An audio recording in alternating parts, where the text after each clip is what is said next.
So, and one more thing, before I start the class, I have received a few emails regarding sending the class of the first part. Now the point is, I have divided your entire course into certain parts.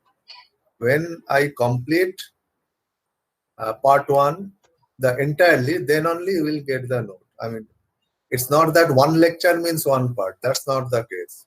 So I will send you the note when part 1 is over, then part 2, part 3, and so on. And in between, if there is anything, then you have to, search some material yourself and study. Okay, so now let me today go back to the.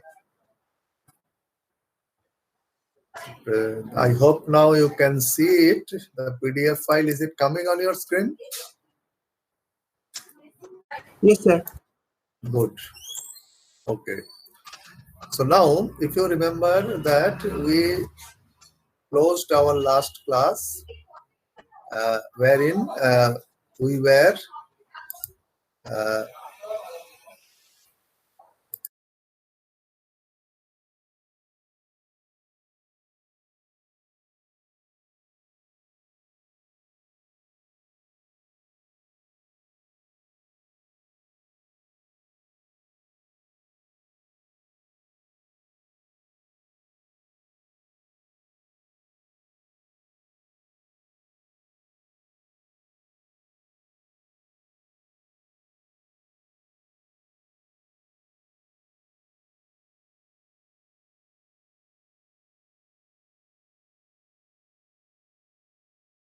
Are you hearing me now? Yes, sir. Okay, fine. Something went wrong in between. Okay, now hopefully you will be able to see the file soon. I think it is now coming on your screen. Yes, sir. It is visible, sir. Okay, Yes, sir. visible. Fine. Good.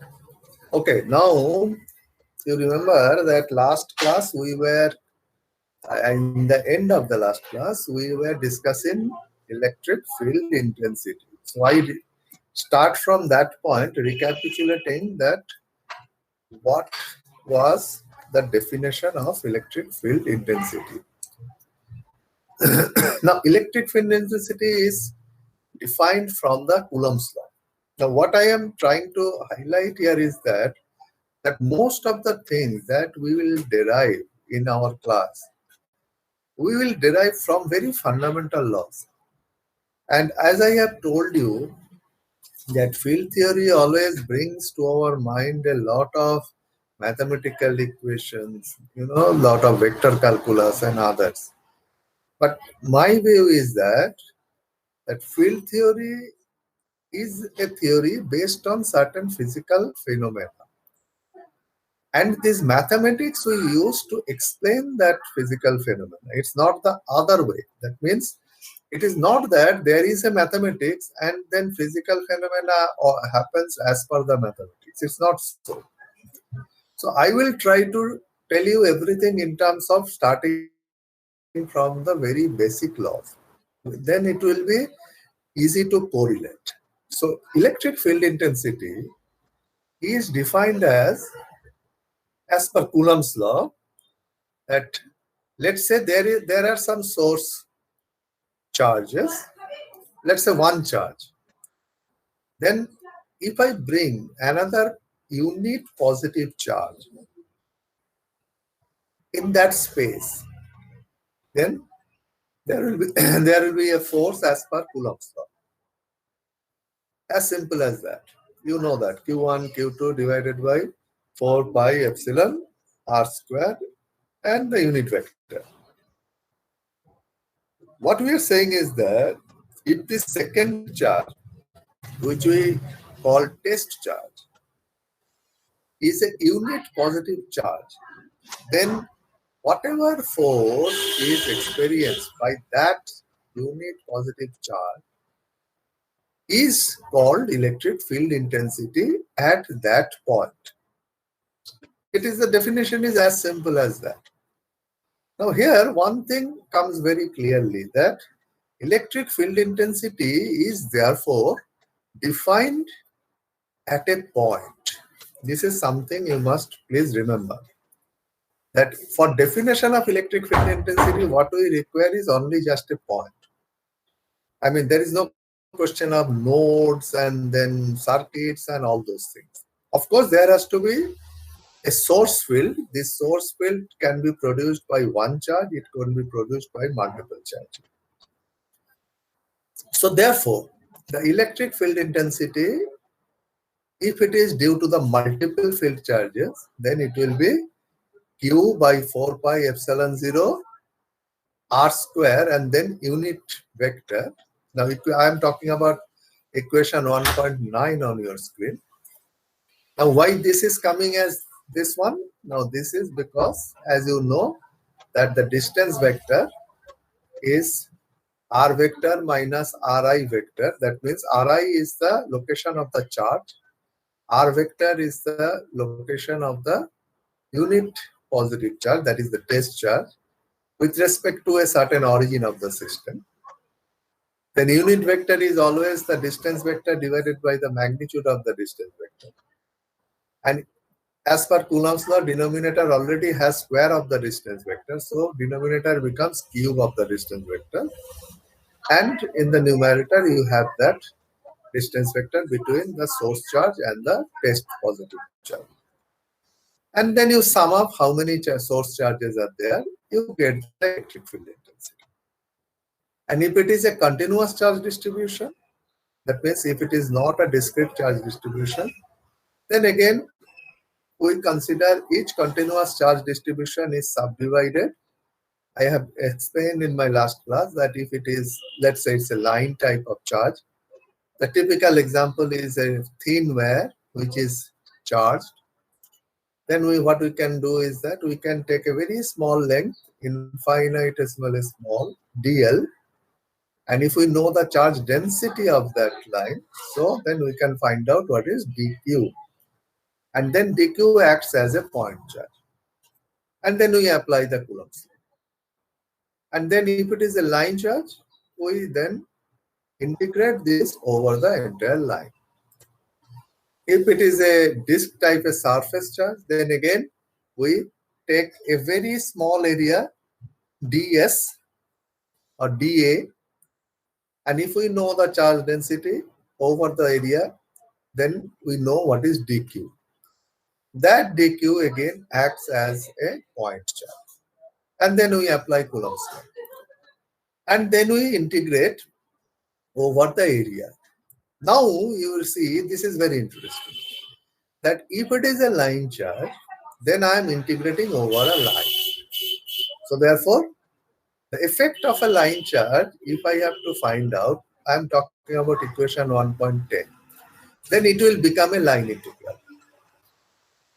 If it is a disk charge, let's say, it can be any other type area, but if it is a disk charge, because disk charge is very common, because we have a lot of disk type electrodes which can be represented by a disk charge.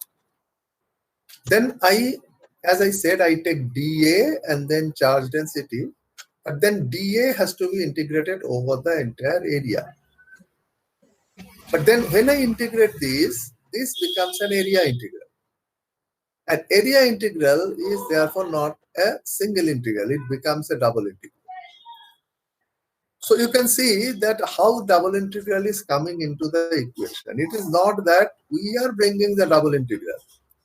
We are applying basic Coulomb's law, and then to find out the effect of the entire disk, the double integral is coming into the equation. If it is a volume charge, then again same thing, we take a small volume dV, and if charge density is known, then we can find out what is dq. Then that dq acts as a point charge. And then again we integrate that dv over the entire volume.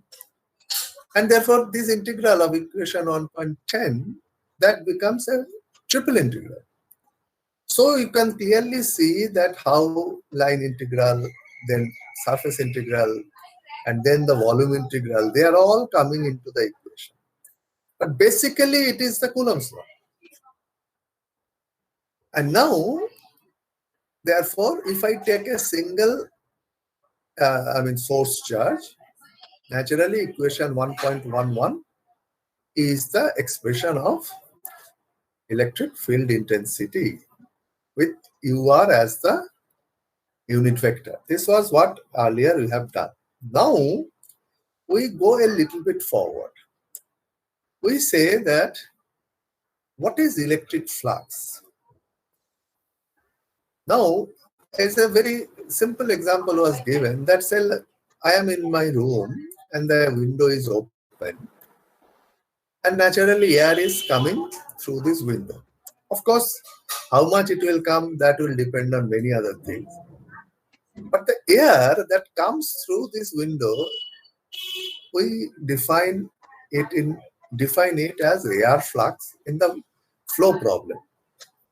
So therefore, electric field lines that we have already discussed, that if I have two source charges, one positive and one negative, then if I put a unit positive charge in that space, then that unit positive charge will experience force due to these two charges.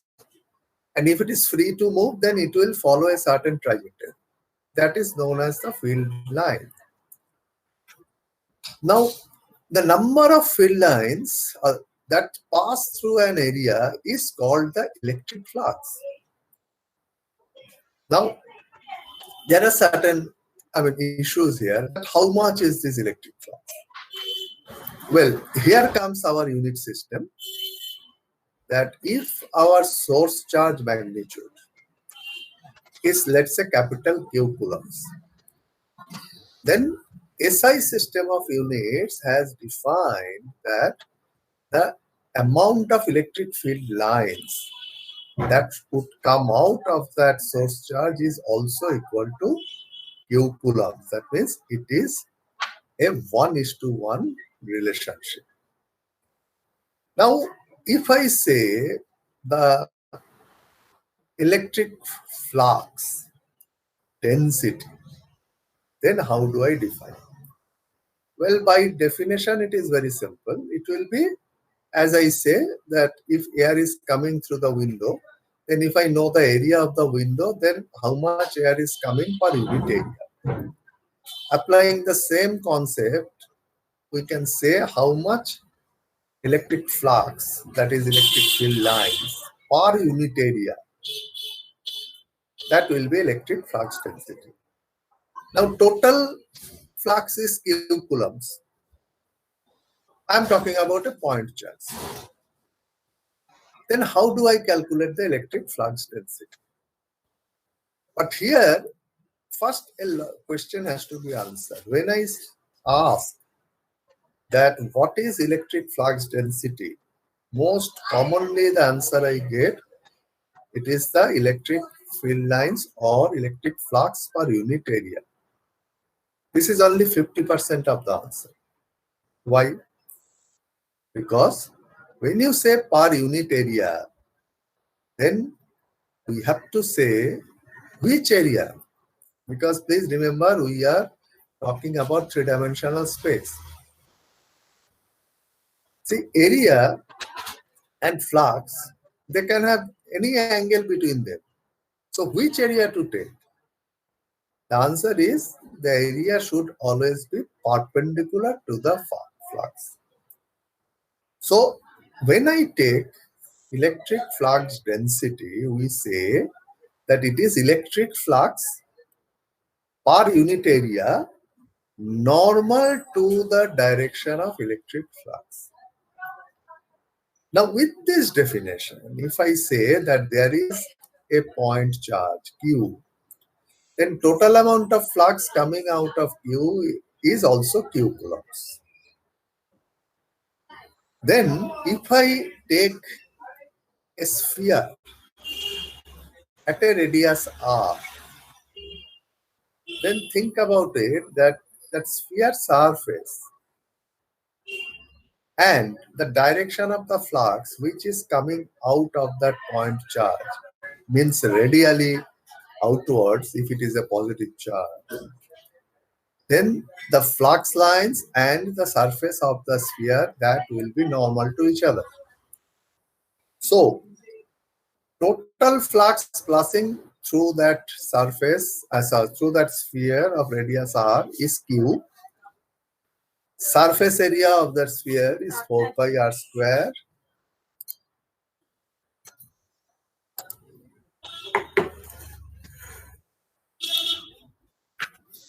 And therefore, electric flux density becomes q by 4 pi r square.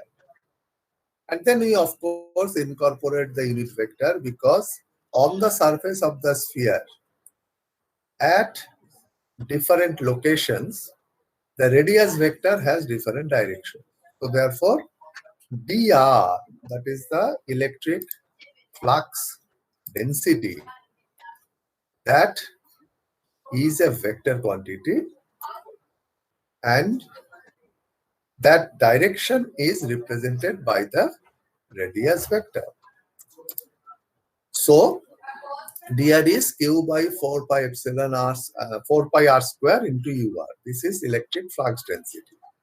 And just before this, we have defined equation 1.11 as q by 4 pi epsilon 0 r square ur. Now look at 1.11 and 1.12. Then immediately we find that ER, electric field intensity, and dr, which is electric flux density, they are related to each other. And what is that relationship? Quite obviously, if you you get dr. So electric flux density is equal to permittivity times the electric field intensity, and the direction of the electric field intensity and the electric flux density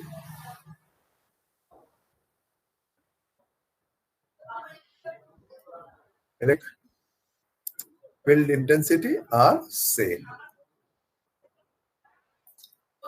So this equation, that d is equal to epsilon into E,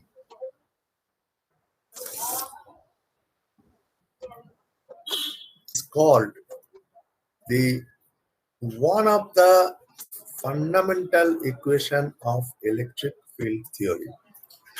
So please note that this equation d is equal to epsilon times E is a fundamental equation of electric field theory. Later on, we'll develop certain things taking this equation as a basic. And you can see that this equation, the derivation comes directly from the Coulomb's law. There is no, big theory involved in it. So we have defined everything from Coulomb's law.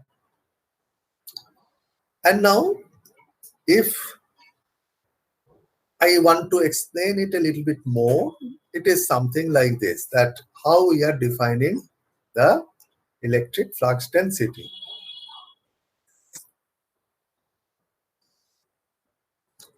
Now here you can see in this diagram, the direction of flux is shown, and you can see it is the area A. But this area is not normal to the direction of the flux. So if I have to get electric flux density, I have to take a component of that area which is normal to the flux. Now, as shown in the diagram, if this angle is theta, what is this angle? Now, the angle of the area and the plane of the area and the plane normal to the flux is theta. But it can also be found out, you can geometrically find out that this is also the angle between the normal vector of the area and the unit vector of the flux density. In fact, this is a better way of finding it mathematically. And for physical understanding, we can always understand that this is the component of the area perpendicular to the flux. So therefore, total flux passing through this area A, can be therefore defined as magnitude of D vector and then A cos theta. A cos theta is the component of the area perpendicular to the flux.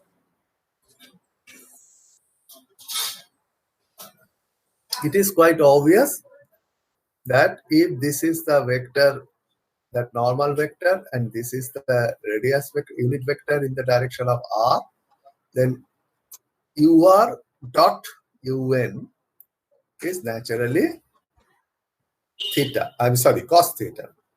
So therefore, in equation 1.14, which we have derived by simply taking the component, that is a cos theta, but now this cos theta is replaced by ur dot un. And then what you are saying, we are saying that, let's say that d, magnitude of d multiplied by unit vector r, that becomes the d vector, and magnitude of the area A multiplied by the unit vector in the normal direction becomes the area vector, and therefore the total flux as a vector representation, we can write it is d vector dot the A vector. The moment we say that, the one new concept is coming, that area is represented as a vector. Now this is something we have to keep in our mind, because we are introducing a very new concept or an important concept of area vector. And if somebody asks what is area vector, your answer should be very simple, that it is a vector whose magnitude is equal to the area, and if it is says, if it is the direction, it is normal to the area. But this normal to the area has a problem. If it is a closed surface means, say sphere is a closed surface, then this area is always in the outward direction. That means area vector is always along the outward normal direction. Now that is quite clear if it is a closed surface. But look at this area. This is just a plane. Which one is outward and which one is inward? Now, for that actually we have to follow a certain convention for any computation or calculation throughout that calculation process. That means if one particular convention is taken as the positive direction, just the reverse is taken as the negative quantity. There is no hard and fast rule. Just like Kirchhoff's voltage law, there is no hard and fast rule that I into R has to be negative. There is no rules, no such rule. The rule says that if you take I into R, which is voltage drop, is negative, then any potential source will be taken as positive. If you follow that, your answer will be correct. If you take I into R as positive, then you have to take the voltage source as the negative. And then again your answer will be correct. So any one convention you have to follow throughout the problem solution. The same is true for the area vector. Although for a closed surface you don't have any problem. Always the outward normal is the positive direction. Now you might be wondering that generally in electrical engineering, the first thing we talk about is the voltage. Anyway, voltage is not a quantity. Voltage is basically a colloquial term, comes from the unit, that is volt. But basically the quantity that is important is electric potential. Now, why we are not discussing electric potential? We are discussing electric field intensity, electric flux density, etc. Why not electric potential?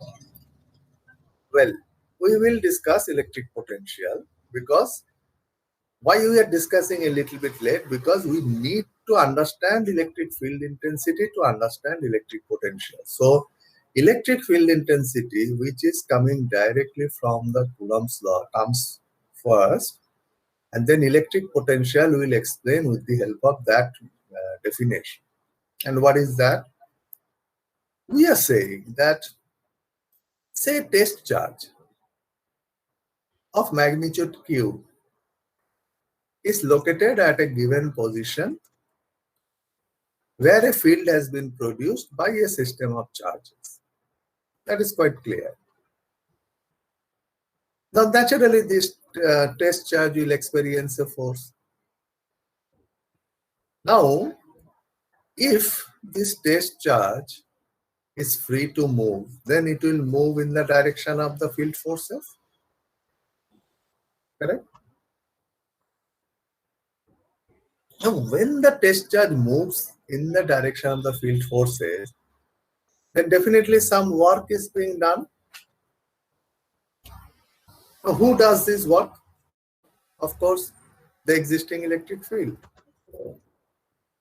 And if this test charge is moved against the field forces, again some work is done. And who does this work? It is the external force.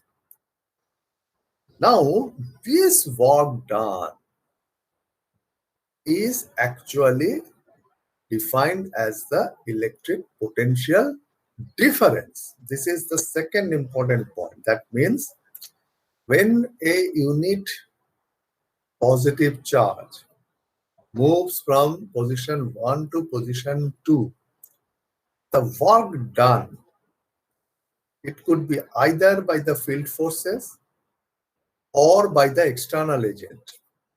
The work done is defined as electric potential difference. So we are here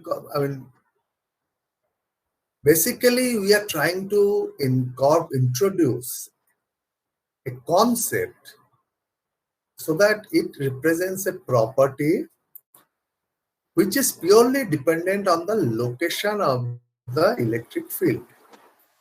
And it is not dependent on the test charge. It is location. That means from location 1 to location 2. So it is, it is dependent on the electric field, but not dependent on the test charge. So it is a property of the electric field itself. So let us look at it, then looking at this diagram, then how do you get it? Say now we have 2 points, point 1 and point 2. And at point 1, we have a unit positive charge. And there is an electric field at the point 1, say in this direction, which is E.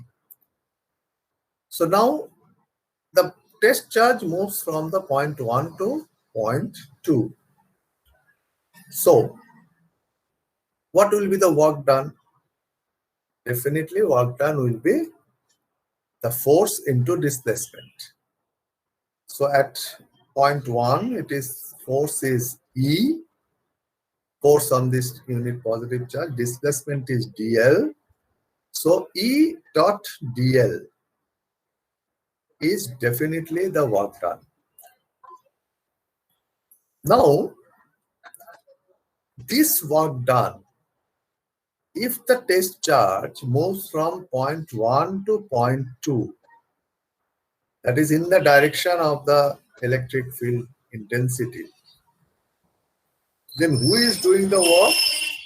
It is the electric field itself. So that means electric field is expending some energy. It is losing some energy in moving this test charge. So the potential of the point 2 will be not higher than point 1, but it will be lower than point 1. So phi 2 minus phi 1, equation 1.16. If we simply write E dot dl, then we are wrong. Why? Because in that case, it will mean that whatever be the work done, E dot del dl, then phi 2 will be higher by phi 1 by that one. But it is actually lower by phi 1. So we incorporate a negative sign here. That means the potential difference between the final point and the initial point is always equal to minus E dot dl. Fine. That with that, there is another question that comes. That let's say between point 1 and point 2, I can follow multiple paths, right? But in that case, you all know that the work done between, I mean, while moving a particle from point 1 to point 2, it does not depend on the path. It depends on the basic distance between the minimum distance between these two. What does it mean? It means that irrespective of the path, which means the direction in which we go from point 1 to point 2, the work done will remain same, and therefore the potential difference remains the same. So it is not dependent on any direction. Or in other words, electric potential becomes a scalar quantity.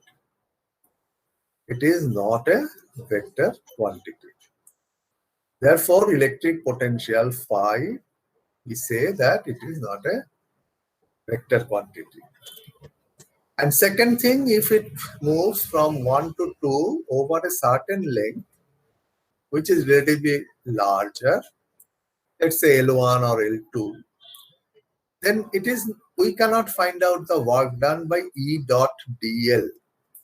Then what we do is equation 1.17, that we integrate E dot dl from point 1 to point 2, again a line integral.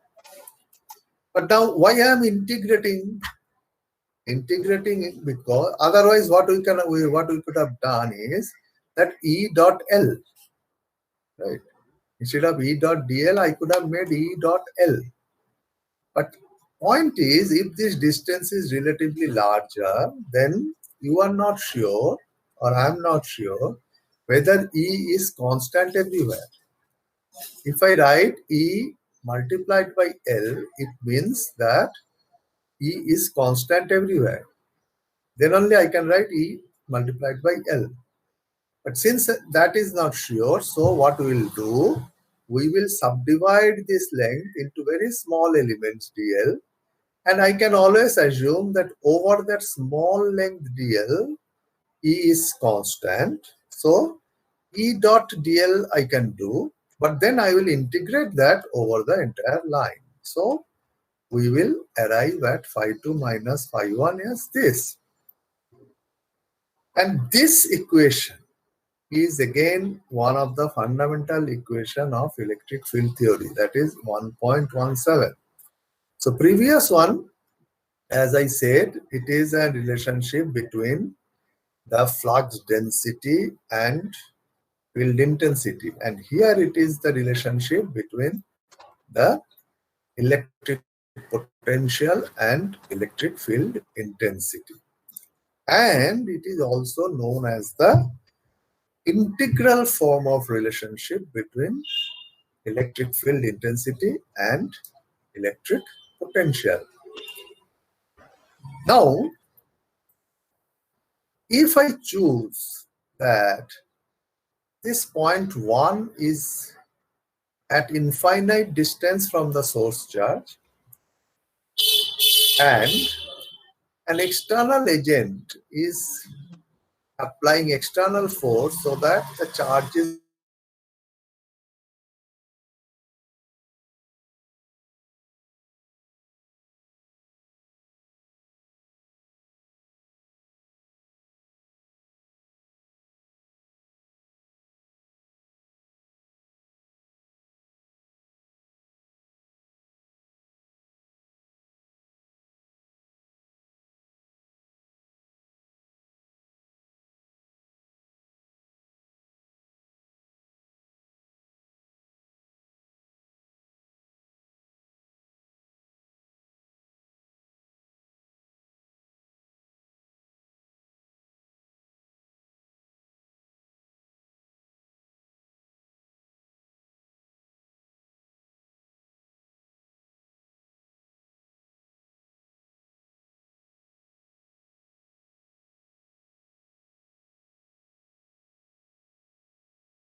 And only difference is that the second point or the starting point was at the infinite distance.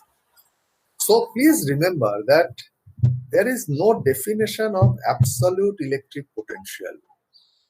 Electric potential is always defined as potential difference. Whenever we say electric potential of a point, it is understood that we are considering potential difference where the initial point is at infinite distance. And this is a very important concept which we should remember in mind. Now, a point concept that we have to define is that, let's say I have a big space where the field has been established. In fact, I can tell you an experiment can be done, and it was done many times. That is,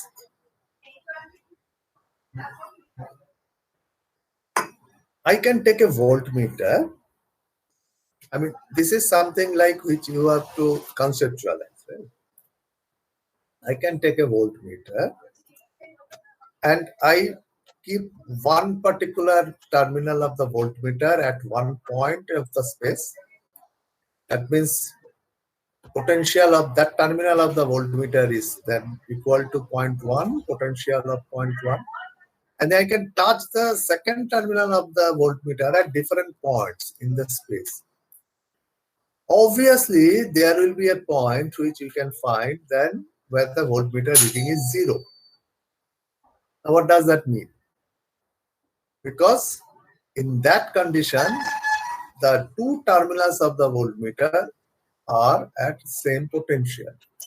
So that means we have found a second point which has the same potential as the first point.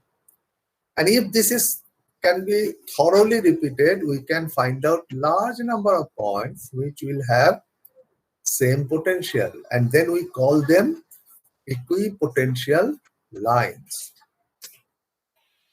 So in any field, any space, we can always find the equipotential.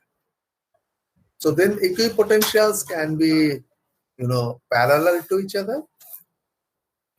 Equipotentials can be concentric. There are different types of equipotential, or it could be completely, not a specific geometry like this one.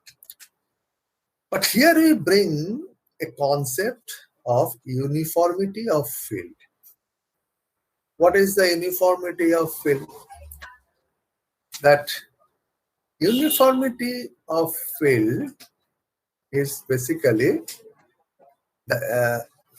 if electric field intensity remains constant independent of location, then we call that field to be uniform. Typically, in uniform field, the equipotential lines become parallel to each other. That means the first diagram. It is a typical case.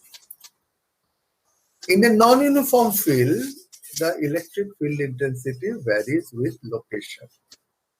That means here the second diagram is shown that if I take a positive charge plus Q, then if you go along the radial vector, that means if location is changed, then the electric field intensity will keep on changing.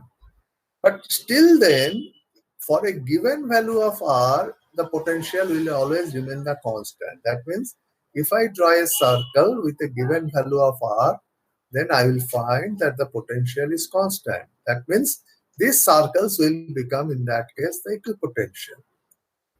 And as I said, equipotential and flux lines, they are always, that I will try to establish, they have a relationship. But now, this concept of uniformity of field we bring in that, again I repeat, if the electric field intensity remains constant, irrespective of space, location, then it is called uniform field. Now, you can always say that how is it possible? The answer is yes, this is possible. For example, I can tell you that if you take two parallel plates, let's say one at the top and one at the bottom of this left side diagram, then our field lines will be like this. So parallel plate configuration is one such configuration where we can get uniform field. Of course, there are certain others, whereas in the most of the practical configuration, that means more than 98% of the practical configuration, electric field lines are not parallel. Field intensity varies with location, and therefore it's a non-uniform field. And then we bring in another concept that is called degree of non-uniformity, which is what is the difference between the highest value of field intensity and the lowest value of field intensity. In the uniform field, since electric field intensity is constant, this ratio is always 1 because highest and lowest are same, so ratio is 1. Any deviation from 1, that means it cannot be higher than 1, but it is lower than 1, then it is non-uniform. And you can clearly understand that if this is close to 1, that means non-uniformity is less. If it is far away from 1, then it is highly non-uniform. So we bring in this concept of non-uniformity, and this degree of non-uniformity is represented by the ratio of the maximum field intensity and the minimum field intensity. Now comes a question of, is there a relationship between equipotential and electric field line? The answer is yes. And what is it? Let me explain it with the help of this diagram. Here, the solid line, I am saying that it is an equipotential. Fine. And I have taken a small length dl at this point. And I am saying that at this point, the field intensity or electric field line that is along this direction as shown, E. And the angle between the length vector dl. Now, length vector dl will be always tangential at this point to the surface. Then this is theta. So, potential difference between the 2 points of dl, the 2 extreme points of dl, will be naturally E dot dl. Now, dl vector is along this tangent. So, E dot dl is nothing but magnitude of E, magnitude of dl, and cos theta. Isn't it? So, we can always say, look at this, my mouse, E dl cos theta. That is the potential difference between the 2 extreme points of dl. But we are saying that this surface is an equipotential. That means all points have same potential. So quite obviously, these 2 points will have same potential. That means potential difference is 0. So E multiplied by dl and cos theta is 0. But E is not 0 because field is present. dl is not 0 because this equipotential is definitely a line. So E dl cos theta is equal to 0. That is only possible if cos theta is 0 or theta is 90 degrees. So that means you can see that this is called a very major boundary condition of electric field, that electric field lines and the equipotential, they are always 90 degrees. That means perpendicular to each other. Or you can ask me that what is the significance of this one? This has very major significance because many times we utilize this boundary condition that on the conductor surface in electrical engineering, the conductors are equipotential. So on the conductor surface, the field lines are always perpendicular. Now, this property is used in many cases, which you will learn later on. But for this field theory class, you have to know why is it so. That means why field lines are perpendicular to the conductor surface. Because no other theory can explain it other than the field theory. Here is a very interesting explanation of electric potential of Earth's surface. We all know that we are saying Earth's surface has zero potential. Now there are a lot of different explanation, but from this field theory we can give another explanation. We say that the Earth, that means let's say this equipotential is Earth's surface. Now Earth is a good conductor, so it is an equipotential.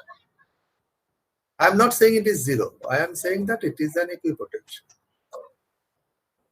Then what we are saying is that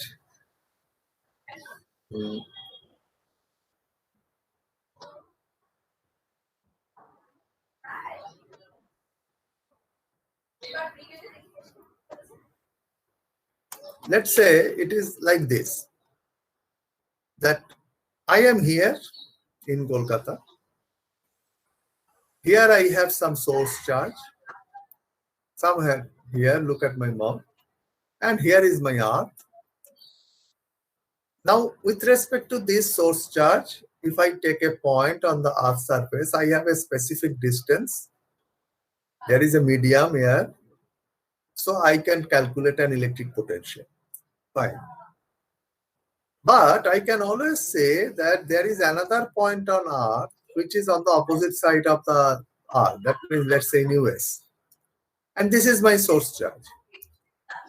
So with respect to this source charge, what is the potential of that charge which is located at US on the Earth's surface? It is infinite distance. So potential of that point on the Earth's surface with respect to this source charge which is in Kolkata is zero. And Earth's surface is a very good conductor and it's an equipotential. So if the point at New York has zero potential with respect to this source charge which is in Kolkata, then this point which is on the Earth's surface in Kolkata has to have zero potential because Earth is a equipotential. So this is an explanation by which we give of Earth being zero potential surface. This is a completely different explanation. I mean, you might have had some other explanations earlier. Now I come to the potential gradient. First of all, whenever I say gradient, you have to understand what is gradient. And how do we define gradient?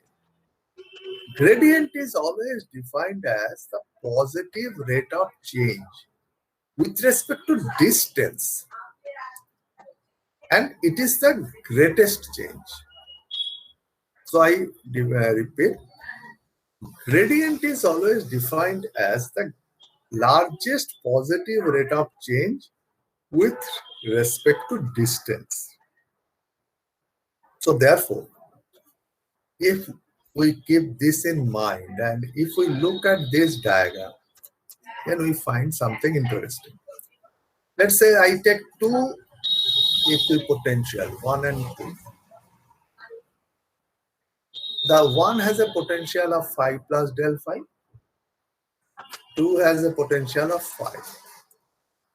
So, at the point P between the two equipotential, what is the potential gradient? It is the greatest rate of change. Now, change is, of course, del phi because phi plus del phi and phi. So, change of potential is del phi. And how do I get the greatest rate of change? For that, and with respect to distance, this is another thing we have to remember with respect to distance. So we take the minimum distance, which is the normal distance. Let's say this is del m. So potential gradient, equation 1.19 will become, if I write it as grad phi, as del phi by del n. So again I repeat how potential gradient is defined. It is the greatest positive rate of change with respect to distance. So here you can see it is a positive change because from phi to phi plus del phi. So it is positive change. And the greatest rate of change with respect to distance, for that I require the minimum distance. It is del n here. So del phi by del n becomes the greatest positive rate of change.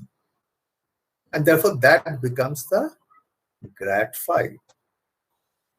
And if I take, say, phi and phi minus del phi, and or if I take phi and phi plus del phi also, then if I consider the electric field intensity multiplied by del n, that means starting from point 1 to point 2, then phi 2 minus phi 1, right?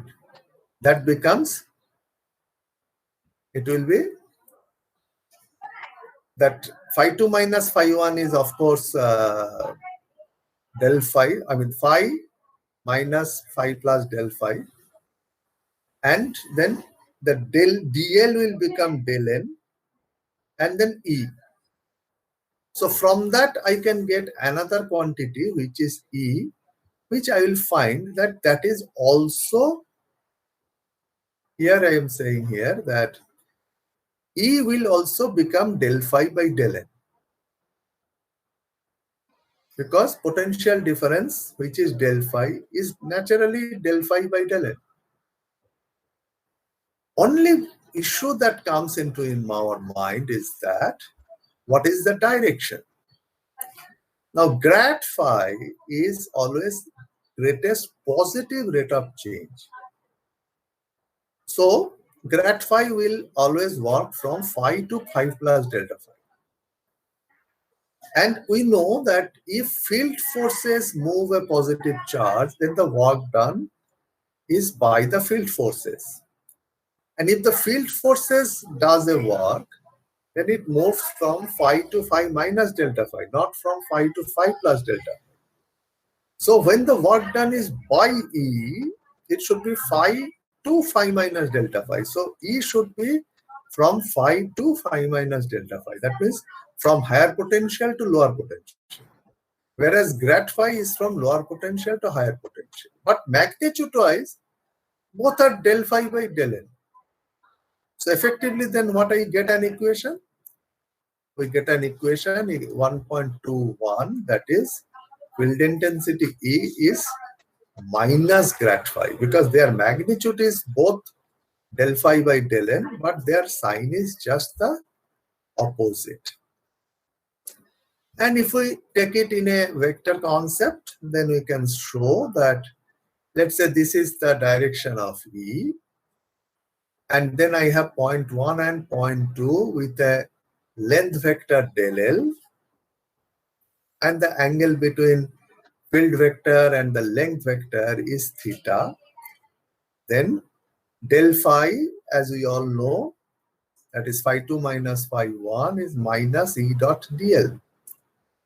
In this case, therefore, E magnitude del L magnitude into cos theta, this one.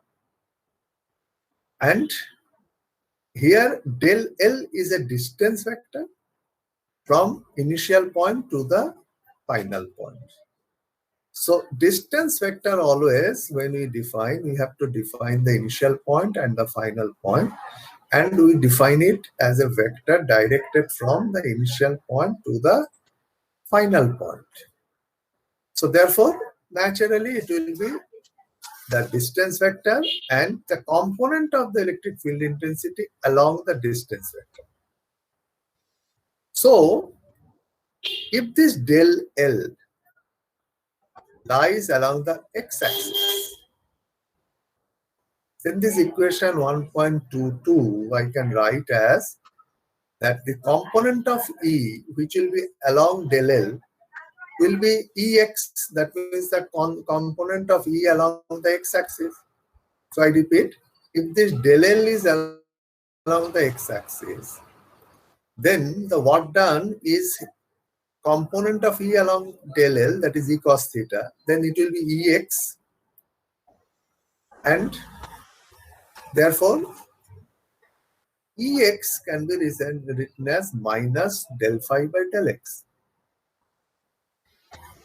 And when I say this is between two discrete points, 1 and 2, then this Ex as minus del phi by del x is quite valid, that it is between two discrete points. But if it is not between two discrete points, but it is a continuous variation along the x direction, then we just rewrite this expression in the partial derivative form. That means instead of 1.23, we write 1.24. That Ex is minus del phi del x. Similarly, just same concept, if we take del L along the y-axis and if we take the component of y along the y-axis, this will change and we'll find that Ey will become minus del phi del y. And similarly, if I take del L in z direction and the component of E in the z direction, Ez will become minus del phi del z. This is for continuous variation of potential. Therefore, electric field intensity vector E can be written in vector form as Exi plus Uij plus Zk, or minus del phi del xi minus del phi del j minus del phi del zk. If I take out phi and if we put everything we see in the parentheses, we find that it becomes minus del del x of I plus del del y of j plus del del z of k, equation 1.25. Now you see a very interesting thing, that we have arrived at an equation that is E vector is minus a vector operator and then a scalar quantity. And this vector operator within the parentheses you all know as the del operator. And then we find that then E is equal to minus del phi, which is the well-known fundamental equation of electric field. Now, what I want to highlight is that while deriving this equation 1.25, you can see that we have never talked about any vector. What we have talked about is very simple distance vector and then the component of field in that vector, in that distance vector direction, and then we have taken three components and we have added it vectorially. And we find that the del operator has automatically come. We have not brought it. It is the representation of the field which has brought in the del operator in our equation. That is the beauty of the field theory with the mathematics. And here I have to highlight one point, that this, please remember, this del operator is nothing but a mathematical operator. It's a vector operator of calculus. And it has a very unique property, which we will show you later on, that the way this vector operator del is used, we have different functions or different names. For example, here we are saying that E is equal to minus grad phi. That means when this del operator operates or acts on a scalar quantity, the result is a vector quantity. And we call this is gradient. So I repeat, when a del operator acts on a scalar quantity, the result is a vector quantity. And then del operator itself is named as gradient. Now, del operator not necessarily should operate on scalar. It can operate on vector. We'll show you later. And we'll show you that what is the effect. So now, if anybody asks this potential gradient, then I have a very simple physical explanation. I'm forgetting about this del operator. I can tell anybody that if I take the special derivative, then it represents the highest positive rate of change in terms of space. That's why I'm calling spatial derivative. So that means this equation, it is not just a vector operator. It has a physical meaning that it is giving me the largest positive rate of change of electric potential in a field space. So that's what you have to remember. So I am repeating it that, see, for you passing the exam, you need the equation, you need to solve the problem. But for your general later professional life, what you need to understand is this fundamental, that what is grad phi physically, and it is the largest positive rate of change with respect to the given space.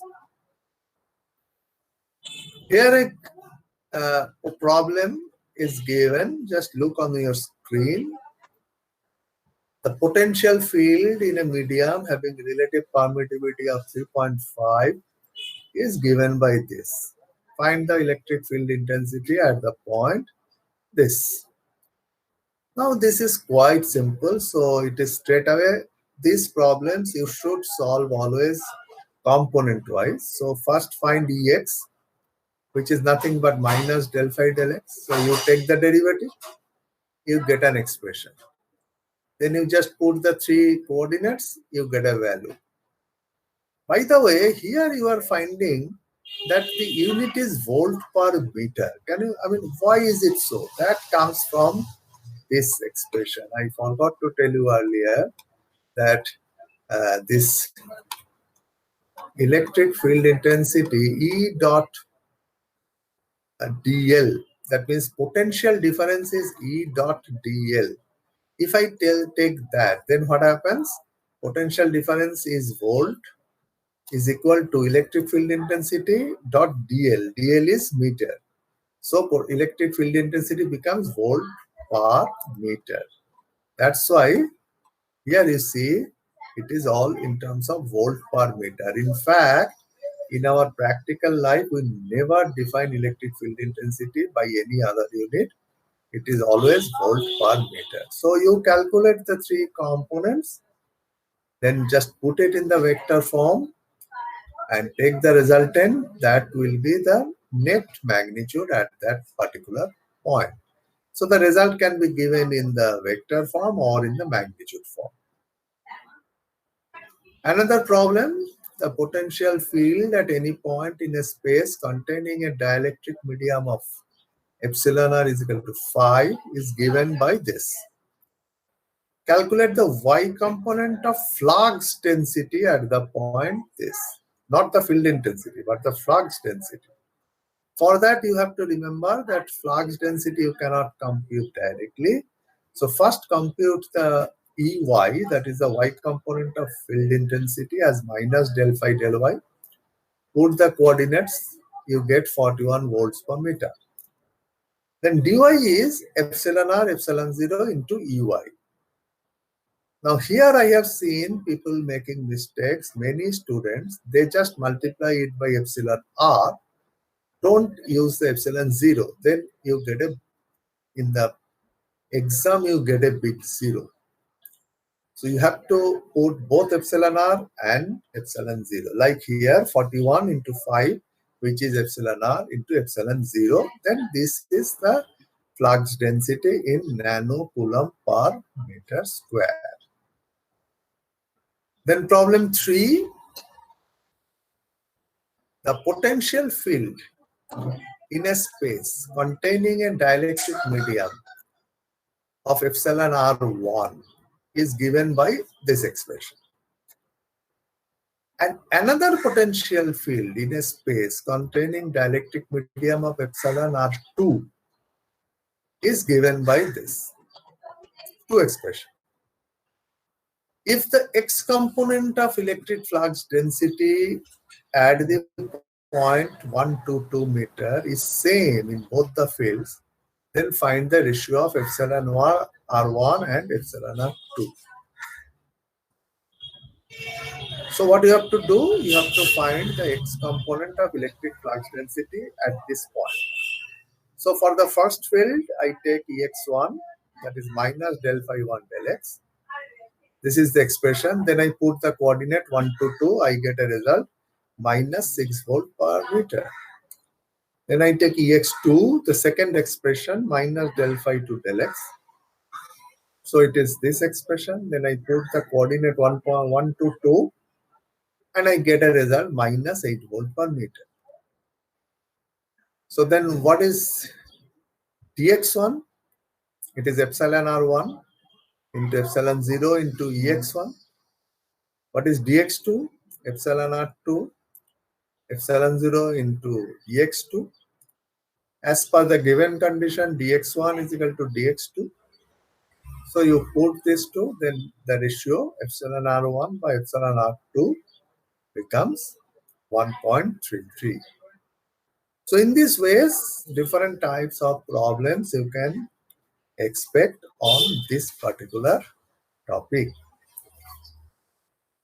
After this, I will move on to the next topic, but not today, in my next class, that we will take different charge configurations.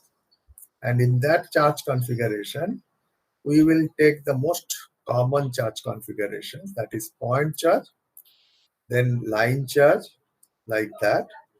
And we will show that what are the fields developed by such charge configuration. Now, these charge configurations are actually we take to represent certain physical systems. For example, point charge is quite obvious, so I don't have to explain that I can use point charge to represent any quantity. But let's say I have a transmission line. It's very long and it is charged. If I have to represent that by point charge, I need very large number of point charges. But such system can be very easily modeled not by the point charge but by a line charge. So for that reason, we will also consider the field due to uniformly charged line. So we'll also consider that concept and we'll show. And then finally, field due to uniformly charged ring. This is like, say, first example is sphere. Just imagine it. Can I make a sphere using rings? The answer is yes. If you take the largest diameter ring as the equator, and then you take other rings of reducing diameter and then place it on a vertical axis as if you are putting all the rings over a stick from top and bottom, you arrive at a sphere. That means a sphere can be represented by multiple rings. So if I can have a charge configuration of the shape of a ring, I can model spheres very easily. Similarly, if you take the case of a disk,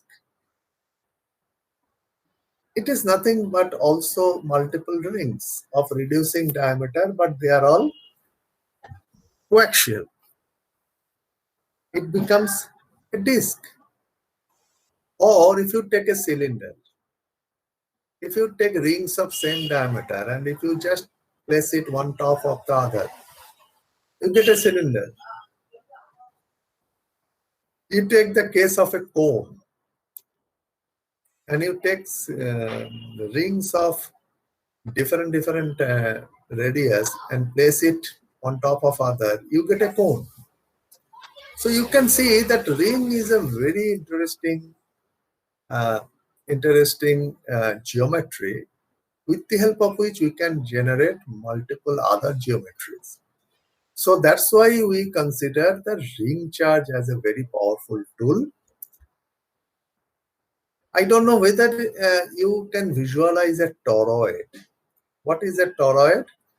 The best example is a cycle tube. You know, the cycle tire. Have you seen that tube? It's a cylinder. Sorry, it's a circle.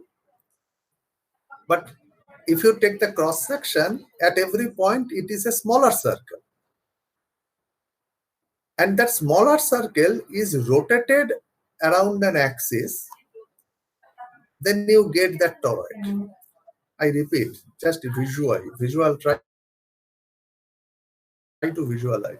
Take that cycle tire tube, just take the cross section. It is nothing but a circle. That means that circle is rotated around that axis. You get the toroid. Now, what does that mean? That means if I take a ring and if I rotate around a particular axis, I get a toroid. That means I can generate toroid also with the help of ring.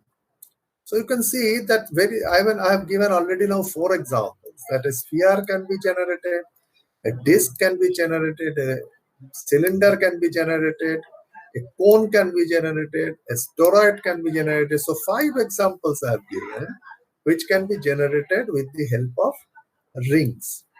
So therefore, if I can find out that what is the field due to a ring, I can find out the field due to many different configuration of electrodes. And by the way, spherical electrode is very common in electrical engineering. Cylindrical electrodes are very common in engineering. And toroids are also important. You will see, I will try to show you in the next class the photographs of corona shields, where you will see that I think I can show you right now. Let me see. Where is that?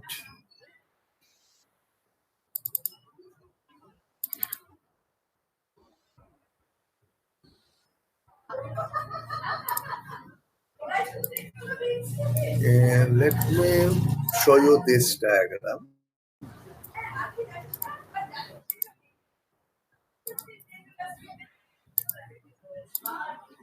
See, look at this. I hope it is coming on your screen.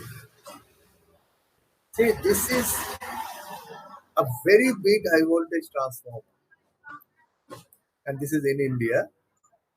These two transformers together is a voltage rating 1500 kilovolt, 1.5 megavolts.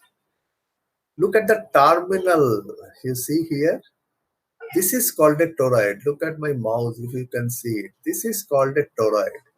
And this is used as a corona shield to prevent corona to happen. And you can see here all over, see here this pipe structure.